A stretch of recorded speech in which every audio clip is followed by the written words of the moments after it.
We were told to document everything, but not to officially recognize what we found. Every seventh child feeds the soil, and the soil always collects its debt. In May of 1993, 11 children vanished from a locked state group home in Kentucky, without breaking a window, without triggering an alarm, without leaving a single footprint behind. Their beds were found neatly made, their rooms untouched, as if they had never been there at all. The only thing left behind was a handwritten note in an archaic script. The covenant keeps what the covenant makes. Most missing children are searched for. These were never truly searched for because the town already believed they had gone exactly where they were always, destined to return. What no one outside Harlan County knew was this. Those same children had been found just 3 months earlier on a remote farm that legally did not exist, living in isolation, dressed in clothing from another century, surrounded by more than 70 unreported graves, all carved with their own family name. And when investigators tried to uncover who they really were, they discovered that the Pritchard family had been deliberately erased from public record for over 60 years. Tonight, you're going to learn what the town buried, what the authorities were warned never to pursue, and why, to this day, longtime residents refuse to speak the Pritchard name after dark. Before we begin, tell me in the comments what state you're watching from, and ask yourself this one question. If an entire bloodline vanished, before and returned, generations later unchanged, would you call that survival, or something far more dangerous? Harlan County, Kentucky is a place where the mountains fold in on themselves like clenched fists. The roads twist without logic. Cell phone signals vanish without warning, and whole valleys sit in permanent shadow long before sunset. In 1993, the county was already bleeding. Coal jobs gone, mills shuttered, families surviving on memories of better decades. But long before the economic collapse, Harlan County carried older wounds. Wounds that never appeared in newspapers. Wounds people learned to live around. The Pritchard property sat deep inside the Daniel Boone National Forest, nearly 12 miles from the nearest paved road. Locals called the path leading to it the Scar, a ribbon of dirt barely wide, enough for one vehicle, carved through trees so dense they blocked out the sky. There were no road signs, no utility lines, no record of it on any county map printed after 1930.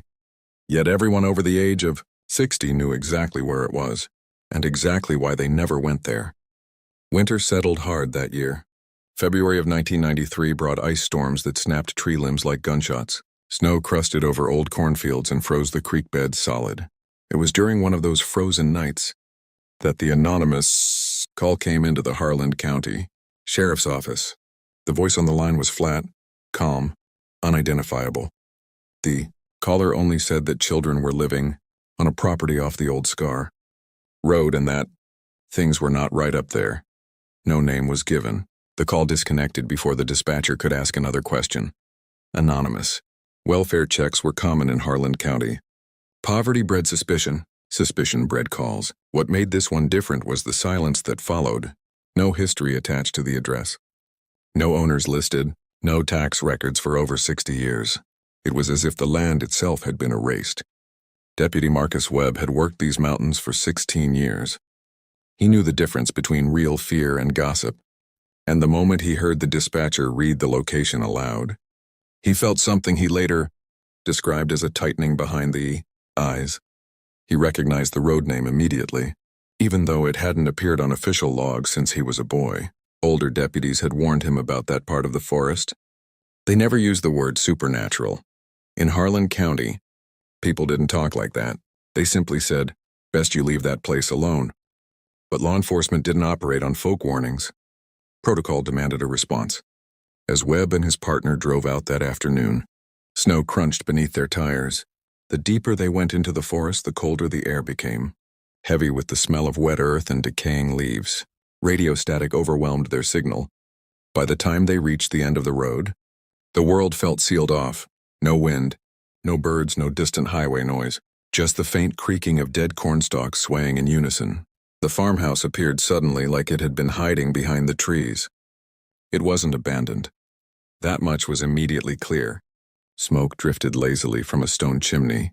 The windows were intact, though the glass was warped and bubbled.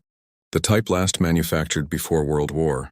The building itself looked assembled by generations who never bothered to modernize hand-hewn logs at the base, mismatched wooden additions rising crookedly above them. Time didn't erase this house. Time layered itself onto it. The smell reached them before they touched the porch. It was not the smell of rot or garbage.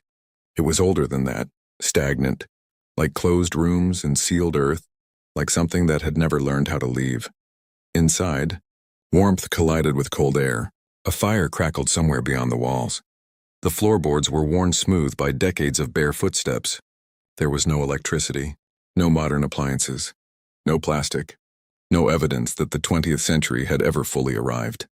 And then there were the voices, children's voices, singing, not a nursery rhyme, not a hymn, a circular chant, layered over itself in a pattern that had no clear beginning or end. The melody was wrong, slightly off-key in a way that made the ears strain to follow it. When the deputies stepped inside, silence fell instantly. 11 children stood in a careful line in the center of the room. They were arranged by height. The smallest couldn't have been older than 5. The tallest nearly matched Webb's shoulder. They wore clothing no local store had sold in over half a century. Long prairie dresses, suspended trousers, thick wool socks, handmade shoes. Their faces were pale but not sickly. Their bodies were thin but not starving. What unsettled the deputies was their stillness. No fidgeting, no crying, no fear, just quiet observation. When Webb asked where their parents were, the boy at the front spoke. His voice was steady, deep for his age. He introduced himself as Ezekiel Pritchard. He said his father was in the fields. He said his mother had passed in childbirth. He said they had never needed school because they were taught at home. He said all of this like he was reciting a lesson he'd repeated many times before. The deputies stepped back outside to call for backup. That was when the second discovery was made. Behind the farmhouse, under a thin crust of ice, stretched rows of wooden grave markers, dozens of them, carefully aligned, each bearing the same last name, Pritchard. The dates spanned more than a century, and not one of those deaths existed in any public record. By nightfall, state police flooded the area. Social workers arrived. Forensic teams followed. The man called. Jeremiah Pritchard emerged from the frozen fields as calm as if he had been expected. He did not ask why they were there. He did not argue when he was taken into custody. He only asked to gather his children once more and read scripture, aloud before they were separated. And as the children listened, not one of them cried. What this moment triggered would unravel not only a family, but a century of silence enforced by fear, sealed records, and an unspoken agreement that some histories were never meant to be uncovered. And what the town had buried for generations was about to surface. If you were law enforcement walking into that house for the first time, would you have felt fear? Or would you have felt something much worse, recognition? Tell me in the comments and get ready. Because once we move into the people involved, everything begins to fracture. After June 1993, Harlan County did not return to normal, because normal implied the presence of certainty. And certainty was the one thing the Pritchard case permanently destroyed. Officially, the case was closed within 6 weeks of Jeremiah Pritchard's death. The state labeled the children as runaway minors. Despite the fact that no travel records, no sightings outside the county, and no physical trail had ever supported that conclusion, federal involvement was quietly withdrawn. The press lost interest, and the mountains returned to their old silence. But the people did not. Deputy Marcus Webb retired early in 1994. He cited stress. Those close to him knew better. He moved 2 counties south, sold his home at a loss, and refused all interview requests. His wife later told a reporter that Webb had not slept a full night since the windows stopped being empty. When asked what she meant, she refused to elaborate. Deputy Linda Kowalski transferred out of Kentucky altogether. Within a year, she accepted a position in Oregon. In her resignation letter, she wrote only one sentence. Some evidence does not want to be found twice. Several social workers involved in the placements left the profession entirely. 2 entered long-term psychiatric care. 1 attempted suicide in 1996 after reporting recurring dreams of standing in frozen corn while something counted her. Breaths from beneath the soil. Assistant District Attorney Rachel Klein's career stalled. Though she won smaller cases afterward, She never again handled child welfare prosecution. In 1998, she quietly withdrew her name from consideration for circuit court judge and relocated to Tennessee. She never spoke publicly about the Pritchard case, but in a private letter later leaked to a historian, she wrote, "Law depends on time. Whatever governed that family did not." Harlan County itself began to change in subtle, measurable ways. Between 1994 and 2002, property values in the northern half of the county steadily declined despite improvements elsewhere. Churches reported falling attendance. Birth records dropped. 2 midwives refused to practice north of Scar Road's former location. Even volunteers who had once participated in mountain search and rescue operations quietly declined. Calls in the vicinity of the protected land. The forest around the old Pritchard property rewilded rapidly. Areas once barren with corn returned to dense undergrowth within 3 seasons. Trees grew at abnormal rates. Trail cameras placed by conservation. Officers frequently malfunctioned within 1 night of installation. Batteries drained. Memory cards corrupted. Footage disappeared without record of being accessed. In 1997, a team from the University of Kentucky requested permission to conduct a non-invasive ecological survey of the protected land. The request was denied at the state level under environmental security statutes that had not been used in decades. No explanation was provided. And then there were the sightings. They never appeared in newspapers, only in sheriff logs and dispatcher notes marked unconfirmed. Hunters reported small figures standing between rows of trees, vanishing when flashlights struck them. Campers described singing that followed them through the dark, without direction or distance. 2 hikers in 2001 claimed to see a group of children crossing an old firebreak road at dawn. 11 figures walking single file, all barefoot, all silent. When the sheriff's department followed up, the hikers recanted their statements without explanation. In 2005, a forestry officer was found wandering, disoriented 6 miles from his patrol vehicle. He told paramedics he had followed singing into the trees and had lost track of time. His watch stopped at 3:17 a.m. He voluntarily resigned the next day for the families who had fostered the Pritchard children. The aftermath was deeply personal. Janet Cruz moved out of Middlesboro 3 weeks after Temperance vanished. She sealed her journals in plastic and buried them on her sister's property out of state. In 2010, after her death, the journals were uncovered during an estate cleanout. The last entry, dated the morning after Temperance disappeared, read only, "She didn't leave. She was collected." Other foster parents described years of unexplained disturbances. Children in their homes speaking in old dialects they had never learned, clocks stopping at the same time each night, names whispered in rooms no one occupied. None of these reports were ever linked publicly to the Pritchard case. The group home itself closed in. 6 staff. Turnover became impossible to manage. State auditors cited irreconcilable environmental factors. The building was later demolished after a fire of undetermined origin. The foundation was filled in. A parking lot now sits where the children once slept. Meanwhile, the sealed materials continued to thin. Records vanished from archives. Microfilm degraded prematurely. Boxes listed in inventories arrived empty. The county clerk's office suffered 2 unexplained floods that destroyed basement storage. Both occurred after midnight. Both originated in rooms containing pre-1950 property files. By the early 2000s, only a handful of people still remembered the Pritchard name firsthand. Those who did remembered a rule older than law. You do not call back what worked so hard to leave. And yet the children themselves did not fade from local memory. They became something else. A warning told to teenagers who wandered where they should not. A hymn whispered by the oldest church members only in daylight. A pattern noticed by nurses when unrelated patients shared the same midnight murmurs. 11 became a number people learned to avoid without knowing why. 11 steps across certain porches. 11 fence posts along abandoned roads. 11 stones carefully removed. Before laying foundations, the town never spoke about the covenant, but the town slowly rearranged itself around the idea that the covenant was still listening, and that what had been taken in 1993 had not been lost. It had been returned to a cycle that was older than the county, older than the court system, older than the language the story was now being told in.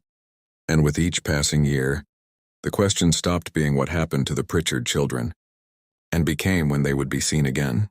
Before we move to the final chapter, let me ask you this. If a place shapes generations into silence, is that tradition, or is that containment? Next comes the ending the town never wanted written.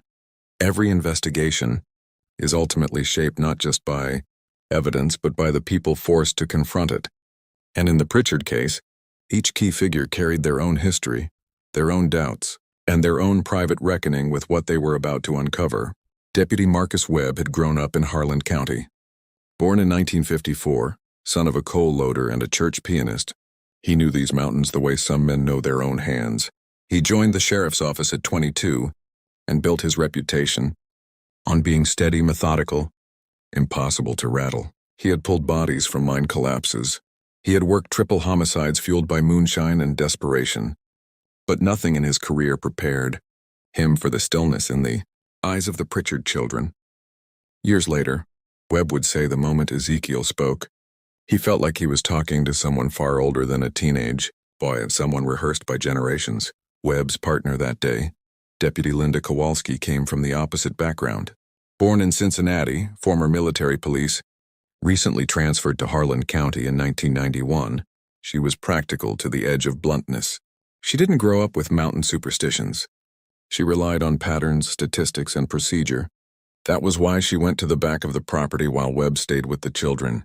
She didn't expect to find history waiting for her in rows of frozen graves, but she trusted what her eyes were showing her.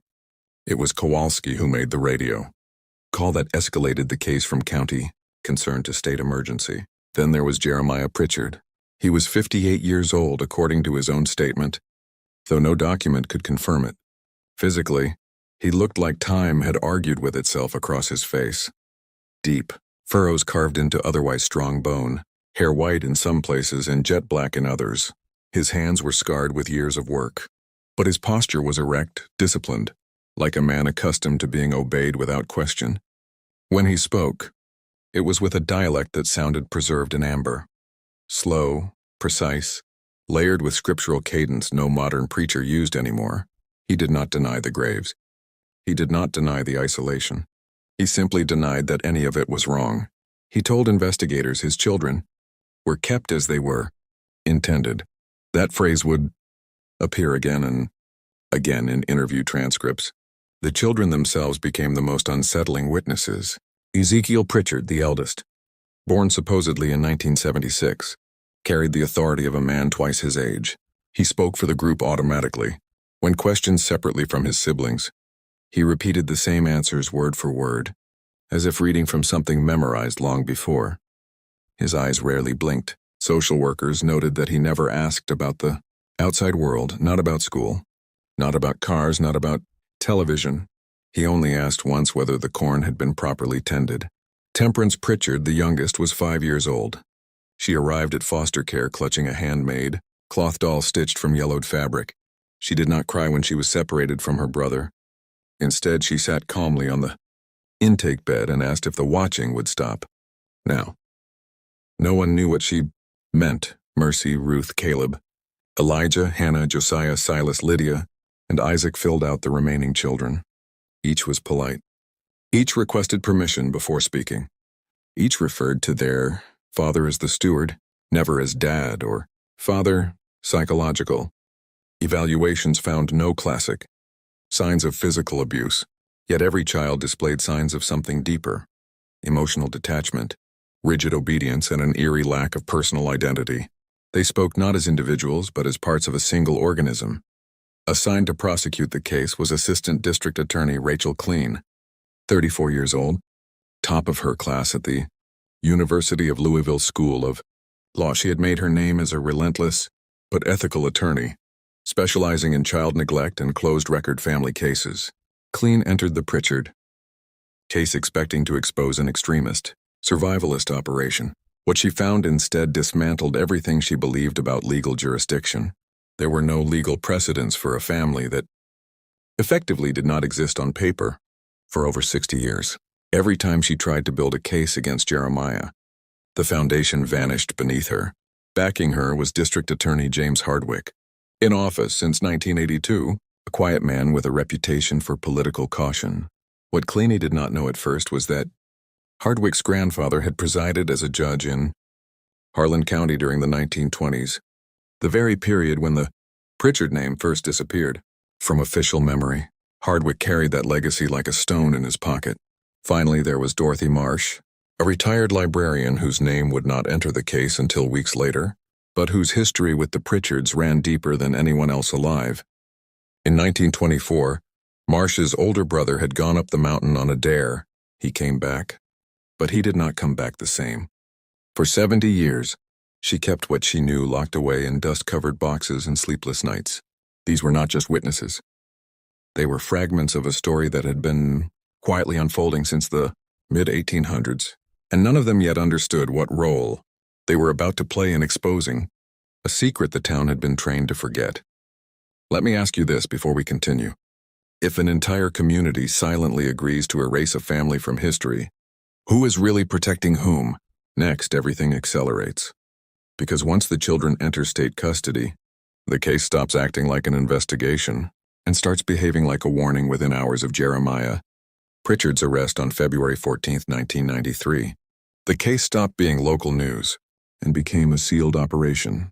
State social services took emergency custody of all 11 children and dispersed them across 3 counties to separate testimonies and prevent group influence. It was standard protocol. It was also the first decision that quietly started unraveling everything. At first, the placements appeared successful.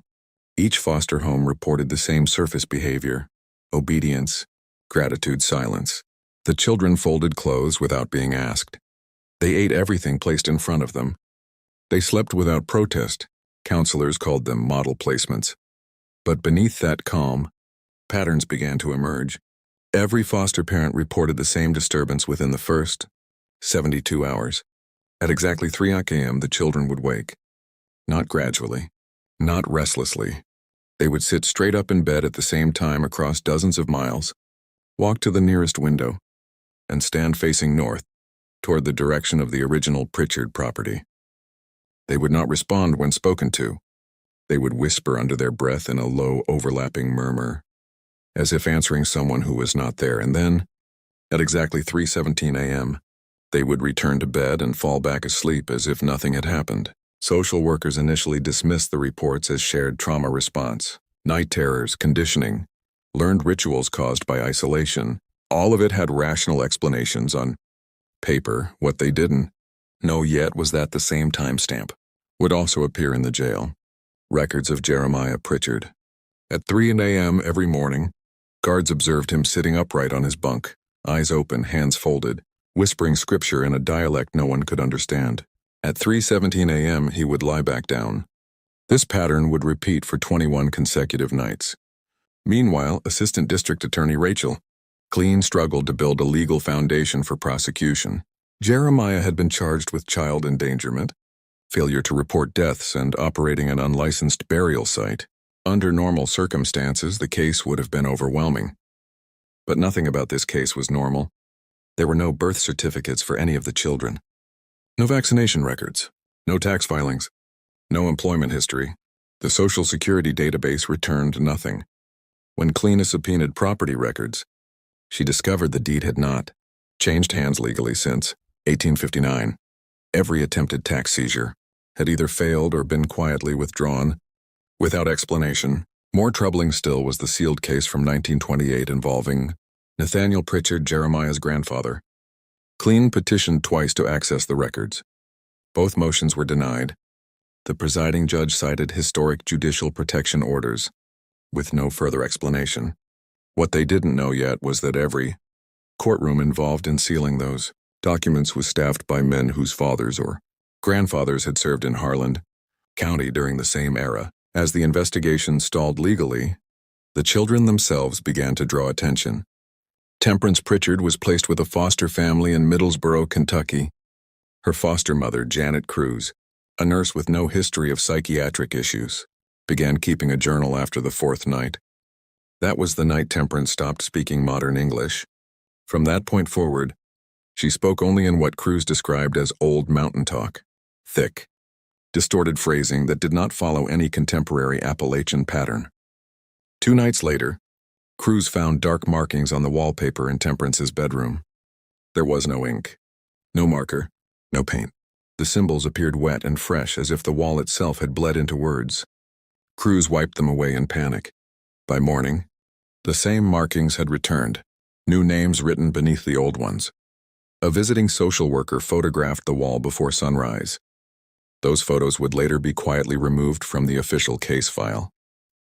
In another county, 13-year-old Ruth Pritchard began repeating dates in her sleep. Not random numbers, full calendar dates. When a caseworker wrote them down and checked obituaries, each date matched a Pritchard burial behind the farmhouse. Ezekiel, still considered the emotional anchor of the group, refused to answer any direct questions about the graves. But when a psychologist asked him what would happen when all of the children were grown, he responded without hesitation, "We won't grow. We just change places." What they didn't know yet was how literal that answer would prove to be. On March 3, 1993, the investigation took a turn that forced the state to intervene.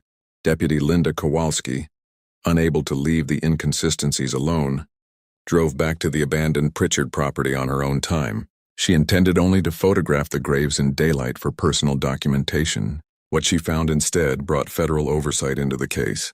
3 of the graves had shifted. The ground above them had collapsed slightly inward, as if soil had been removed from below. There were no disturbances around the markers. No animal activity. No signs of digging. The wooden crosses were still standing, perfectly vertical. But beneath them, the earth was hollow. When investigators returned with ground-penetrating radar, they found voids beneath 9 of the graves, not all of them, only specific ones. The earliest date among the hollow markers was 1861, the most recent was 1928. No remains were present. That discovery triggered the first true lockdown of information. Federal agencies removed the radar data. State police restricted access to the property entirely. The official explanation recorded in county files was soil instability. What they didn't know yet was that the disappearance of those remains had occurred within days of the children's removal. Publicly, the story faded. Media presence dwindled. Official briefings slowed to nothing. Residents were told the children had been relocated for their own safety. The case would proceed quietly through family court. Privately, panic was spreading through agencies that had no framework for what they were witnessing. On April 12, 1993, Rachel Clean finally received authorization to view the sealed 1928 Pritchard documents. The order came not from the local circuit court, but from Frankfurt. When the box was delivered, it bore warnings stamped in red ink from a courthouse that no longer existed. What she read that night made her physically ill. Witness testimony described children who did not age, adults who did not weaken, and a patriarch who spoke openly about a covenant exchanged for continuity of blood. A warning order, signed by a judge in 1929, stated that further legal pursuit of the Pritchard family was to be discontinued for the preservation of public order. Preservation from what was not specified. That same week, another foster family reported hearing multiple children whispering to each other. Through walls they did not share. Audio recordings captured overlapping voices in different houses speaking in unison, and then sheriff's logs recorded something far more unsettling. On April 19, 1993, at 3:00 a.m., every Pritchard child in state custody stood asleep at their windows at the exact same moment. For the first time since their removal from the farmhouse, they did not return to bed at 3:17. They remained standing until sunrise. And when social workers asked them why, every child gave the same quiet answer: "He is calling the bones." What they didn't know yet was that in less than 3 weeks, the children would be gone, and the investigation would no longer be about who the Pritchards were. It would become about where they went. The documents unsealed in April of 1993 did not read like a normal criminal case. They read like a warning that history had tried to bury and failed. Nathaniel Pritchard's file contained depositions from 1927 to 1929, taken from farmers, traveling preachers, census workers, and one county doctor. All described the same impossible pattern. The children on the Pritchard land did not mature the way human bodies were supposed to. Toddlers stayed small for decades. Teenagers remained suspended at the edge of adulthood.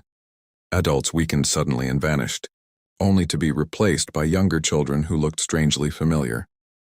One witness described returning, after 7 years, to find the exact same children standing in the same order, on the same porch, wearing the same styles of clothing at the same heights. Another testified that Nathaniel Pritchard had openly spoken of a generational exchange where the young inherited the years of the old, and the old passed into the ground to keep the chain unbroken.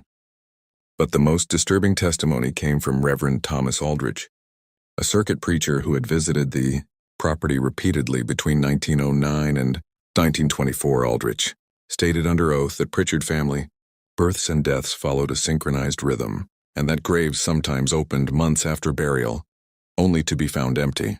When asked where the bodies went, the Reverend answered with a single phrase, "Back into the blood."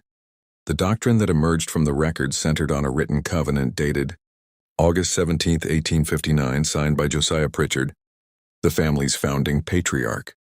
According to surviving fragments, Josiah had arrived in Harland County already preaching a theology no established church recognized. He claimed God had offered his bloodline a choice: extinction in the coming centuries, or preservation beyond death itself. But preservation required payment. The covenant demanded that the family never dilute its bloodline. Marriage was restricted to direct relatives. Children were raised in isolation. Death was not considered an ending, but a transfer. When a body weakened, its years were returned to the line. The land itself acted as the vessel through which this transfer was sealed. Those who attempted to leave the property, the record stated, either aged rapidly or did not return at all. Rachel Clean realized then that the town's silence had not been superstition. It had been enforced survival, and by removing the children in 1993, the state had done exactly what every generation before had avoided. It had broken the cycle. On May 2, 1993, the night before the disappearance, every Pritchard child in the group home ate in silence. Staff reported that Ezekiel asked to lead them in prayer for the first time since their placement. The words he used were not from any recognizable Bible translation.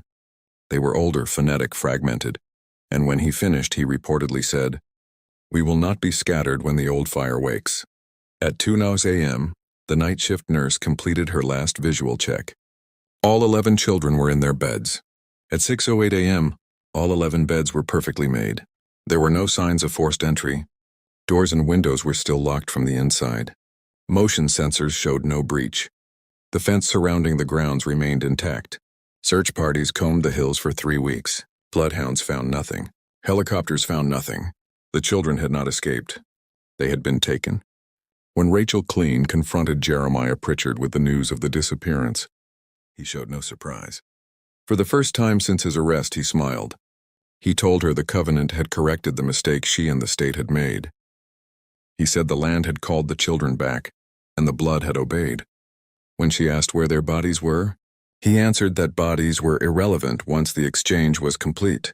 On June 15, 1993, Jeremiah Pritchard was found dead in his cell. There was no struggle, no poison, no heart condition on record. His heart had simply stopped at exactly 3:17 m, the same minute the children had always returned to sleep. The coroner ruled it natural causes, but 2 deputies later admitted off record that his face had softened in death, as if decades had lifted from his features. Within 48 hours of his death, the county seized the Pritchard property and placed it under permanent environmental protection. No surveyors were allowed back onto the land. Ground scans were prohibited.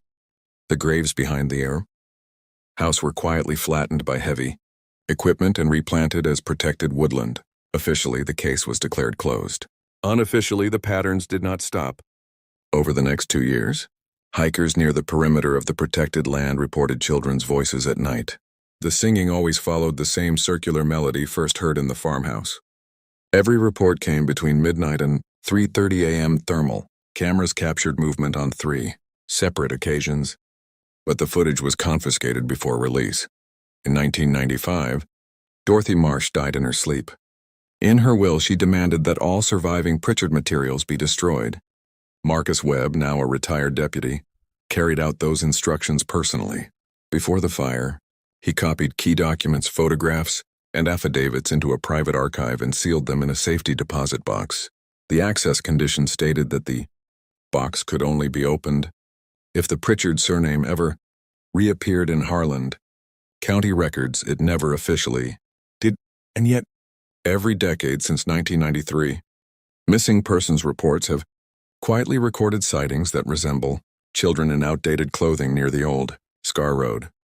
None of those reports were ever made public. The covenant, according to the final unsealed document from 1929, was not a guarantee of life. It was a guarantee of return. And what the town of Harlan County finally understood too late was that the Pritchard family had never been contained by the mountains.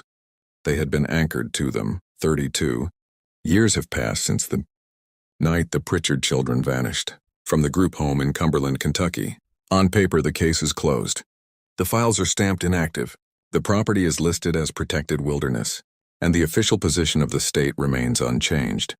11 children ran away and were never found, but in Harlan County, no one truly believes that version of events, because unlike most unsolved cases that fade with time, the Pritchard story does not fade. It settles. It moves quietly from one generation to the next, carried in lowered voices and unfinished sentences. New families arrive, buy homes, raise children, and within a year learn that there is a part of the forest no one visits. They learn the road without a sign.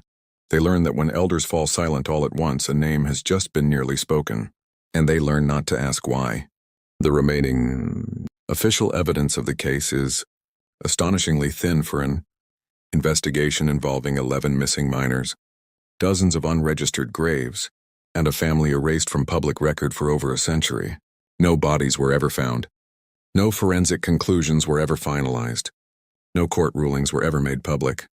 The property was sealed not as a crime scene, but as an ecological preserve, an administrative decision that sidestepped every unresolved question, and yet the aftereffects continue to ripple outward like pressure against glass. In 2008, a contractor working on a fiber optic expansion project reported hearing children singing inside an abandoned culvert near the northern forest boundary. The crew shut down operations for 3 days. The final incident report cited acoustic distortion caused by wind channels. The contractor refused to return to the site. In 2014, a teenage boy from Pineville disappeared overnight while camping with friends less than 4 miles from the protected land. His friends swore he walked toward distant singing shortly after midnight. He was not found. The case was ruled a voluntary disappearance. In 2019, a retired forestry officer contacted the local historical society to ask whether 11 appeared in any early land surveys near Scar Road before his inquiry could be processed. The files he requested were inexplicably missing from the archive. The officer withdrew his request the following week and declined further contact. And always the pattern persists in the smallest details. Mechanical clocks in nearby homes stopping at 3:17 a.m., livestock refusing to enter certain northern pastures, dogs sitting at windows, whining at the dark as if commanded by something they cannot see, nothing that would ever stand up in court. Nothing that could ever justify reopening the investigation, only enough to unsettle the people who notice. The last known living person with direct documentary knowledge of the Pritchard covenant, Deputy Marcus Webb, died in 2021. After his death, a safety deposit box registered in his name was silently emptied. Bank officials later stated that no record of the contents existed, only that the box had been accessed. By whom they could not say. What remains now are fragments, second-hand accounts, redacted files, sealed testimonies, and memories that grow less reliable each year. Historians who have attempted to reconstruct the case describe it as an anomaly in record continuity. Entire decades appear to bend around the Pritchard name, creating gaps that should not exist in a county with otherwise meticulous documentation. And yet, for all its elusiveness, the story refuses to disappear. It survives in local behavior. People still avoid the woods during the winter planting season. Children are still warned not to follow voices at night. And no property north of the former Scar Road holds value for long. Because no matter how many years pass, one truth has never been disproven. The Pritchard bloodline did not end in 1993. It only went quiet again. If the covenant described in the 1929 documents was real, if the land truly anchored the exchange of generations, then what disappeared from that group home was not 11 runaway children. It was the continuation of a cycle that predates modern law, modern medicine, and modern understanding of death itself. A cycle that, by its own logic, cannot break. Only pause. Only wait. And perhaps the most unsettling detail of all is this. According to current census projections, if the Pritchard children had lived ordinary lives, the eldest, Ezekiel, would be 48 years old today. The youngest, Temperance, would be 37. But every modern sighting describes the same thing. 11 children, always the same ages, always the same clothes, always the same song, which leaves one final question that no authority has ever been willing to answer. If the bodies beneath the graves were never meant to stay in the ground, if the children were never meant to grow old in the ordinary sense, if the covenant was never meant to end, then what exactly was paid in exchange for that promise? And more importantly, what will it demand next? Before you go, I want to hear from you. What do you think really happened to the Pritchard children? Escape? Abduction, or something far darker? And tell me in the comments, what state are you watching from right now? If this story shook you, the next one goes even deeper into cases where entire bloodlines vanish without explanation. Make sure you're subscribed so you don't miss it, because some histories don't stay buried, they wait.